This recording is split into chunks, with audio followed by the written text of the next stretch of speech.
यूक्रेनी हमले में बहुत बड़ा धमाका हुआ है। वो तस्वीरें हम आपको दिखाएंगे। कुपियांस से ये तस्वीरें सामने आ रही हैं जहां यूक्रेन ने बड़ा हमला किया है।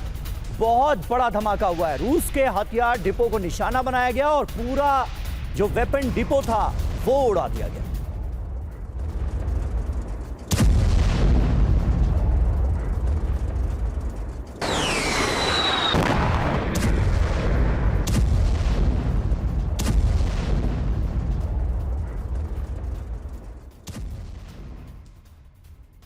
और देखिए एक और बड़ी खबर, कुर्स्क में यूक्रेन की तरफ से कई विनाशक हमलों को अंजाम दिया गया है। यूक्रेन और ज्यादा एग्रेसिव हो गया है। बड़े हमलों को अंजाम दिया जा रहा है। यूक्रेनी सेना ने हवाई हमलों को अंजाम दिया। रूस की सैन्य चौकियों पर बम दागे गए। ये देखिए आप, यूक्रेनी हमले में रूस की चौकियां भी नष्ट हुई हैं और तस्वीरें हम आपको दिखा रहे हैं।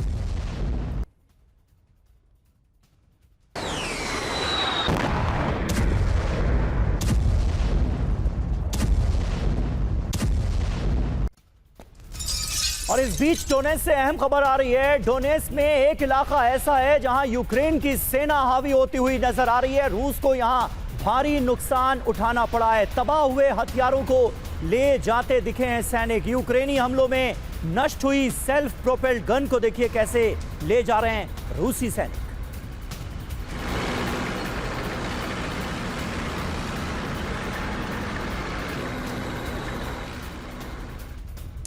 और एक और बड़ी खबर, यूक्रेन के खिलाफ पुतिन की एक और रणनीति। फ्रंटलाइन पर रूस के ड्रोन हाईजैकर तैनात किए गए हैं। यह बड़ी खबर सामने आ रही है। यूक्रेनी ड्रोन हमलों को डाइवर्ट करने के लिए यह डिप्लॉयमेंट की गई है। हमलों को यूरोप की तरफ डाइवर्ट कर रहा है अब रूस। फॉल्स फ्लैग ऑपरेशन कर सकता है रूस।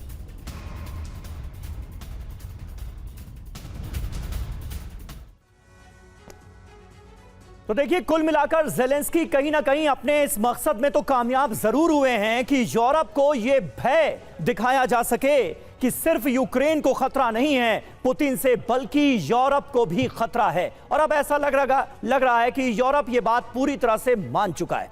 पुतिन का विनाशकारी प्लान क्या है? यूरोप तक यूक्रेन युद्ध की आग भड़केगी। रूस की रणनीति देखिए क्या है यूरोप को लेकर। रूस ने रणभूमि में ड्रोन हाईजैकर तैनात कर दिए हैं। यूक्रेनी ड्रोन को हाईजैक कर यूरोप में भेजा जा रहा है। फॉल्स फ्लैग ऑपरेशन किया जा सकता है। अपने हमलों को यूक्रेन का बता सकता है। सबूत इसके क्या है? कुछ दिन पहले रूसी ड्रोन से पोलैंड में धमाका हो गया था। दावे की वजह, रूस और यूक्रेन के ड्रोन एक जैसे ही हैं।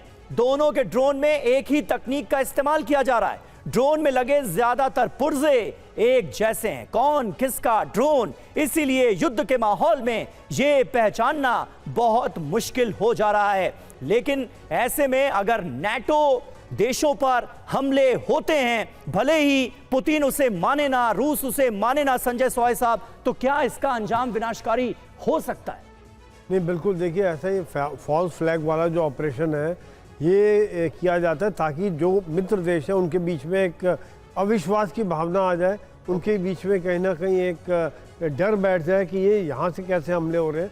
और ये जो टेक्निक है इसका इस्तेमाल दोनों तरह से किया जा सकता है कि अपने ड्रोन भेज दें या फिर जो ड्रोन के द्वारा, रेडियोज़ के द्वारा कंट्रोल किया जाता है उसको अगर डाइवर्ट करके, हैक करके उसकी डायरेक्शन को बदली कर दिया जाए। उसका भी इलाज निकाला हुआ है कि कई बार पहले से ही ड्रोन को प्री प्रोग्राम करके लॉन्च किया जाता है।